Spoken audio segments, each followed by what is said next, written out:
I will inform my audience about the pros and cons of whether obesity is to be considered a disease or not. In my speech, I will cover pros and cons that cover the ideas about obesity meeting the definition of a disease and obesity being a preventable risk factor for other diseases. In 2013, the United States was the second most obese industrialized nation, with 31.8% of all Americans falling into the obese category. Many people consider obesity either a disease or far from one.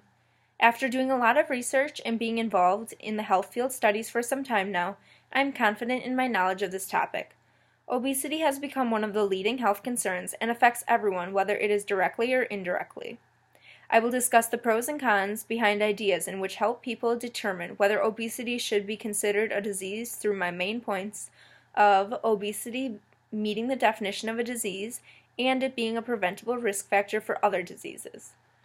The obesity epidemic has been an ever-long battle and is far from being over. Obesity meets the definition of a disease according to Webster's Dictionary. The definition of a disease as defined by Webster's Dictionary is an illness that affects a person, animal, or plant, a condition that prevents the body or mind from working normally.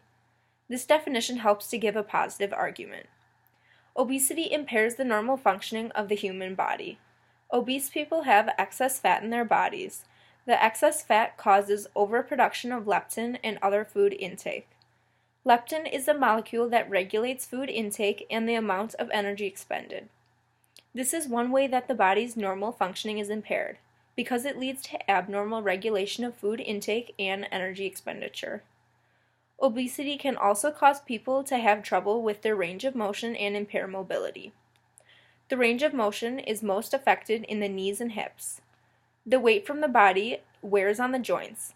Like in the knees, pushes down on the cartilage to extend that soon some people don't have any cartilage between their leg bone and knee bone, and they rub on each other when walking or moving the joint. This is one case where knee replacements are needed. In fact, the study showed weight problems account for 95% of the increased demand for knee replacement. Obesity can decrease the life expectancy of a person and could cause death. Obesity in an adult's life can take years off.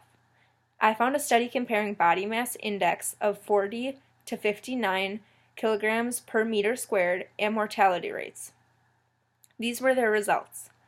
They stated, finally, compared with having a normal weight, having a BMI between 40 and 59 kilograms per meter squared resulted in an estimated loss of 6.5 to 13.7 years of life. Obesity can also be considered a genetic disorder.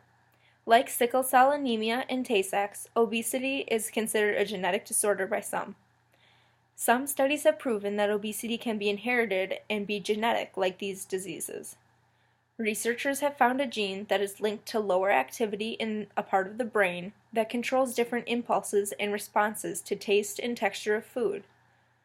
People with that gene are therefore more likely to eat fatty, unhealthy foods and eat more impulsively.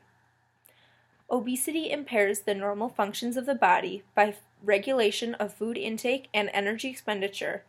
It can decrease a person's life expectancy and can be considered a genetic disorder. All of these things help to back up the definition of a disease. Although the definition of a disease is described and met thoroughly, diseases have certain risk factors, in which obesity is one that can be prevented from many other different diseases and conditions. Obesity is a preventable risk factor for other diseases and conditions, and is not a disease itself. Although obesity is always the result of something that can be changed or managed, people still have trouble deciding whether or not it is a disease. Obesity is the result of eating too much. The average American consumes more than the recommended amount of daily intake. With the portion sizes at restaurants being so oversized and fast food being so cheap and accessible, it is easy for the average person to consume over the recommended amount. The recommended calorie intake by the U.S. Department of Agriculture for moderately active women is 1,800 to 2,200 calories, and for men 2,200 to 2,800. The intake amount for many Americans is well over that. Obesity is the result of sedentary lifestyles as well. Lifestyles nowadays are a lot different than what they used to be. For most people, nowadays we have cars and can commute to school or work rather than walking or biking. Kids used to spend a lot of free time playing outside with their friends and going to parks, where nowadays a lot of kids spend their free time inside playing video games, computer games, social networking, and watching television. Besides the aspect of free time, jobs used to be more manual labor and physical activity compared to now, whereas most jobs require a lot less of that and more computer or inside work. Obesity is also the result of poor quality food choices. Many people are on the go nowadays. A lot of people don't have enough time to cook meals or go to the grocery store. Taking time to find good meal choices, packing lunches, or paying a little extra for healthy foods when people are in a rush can help as well. As summed up by my main points, it is the result of eating too much or having sedentary lifestyles and poor quality food choices. All of these aspects point towards obesity as not being a disease itself and give it a negative argument. After discussing the pros and cons, it is still up to the consumer to decide. On one side, obesity does meet the real definition of a disease. It prevents the body from working normally by abnormal food intake, energy expenditure, and impairs mobility and range of motion. On the other spectrum, obesity is a preventable risk factor for other diseases and illnesses, not an actual disease itself.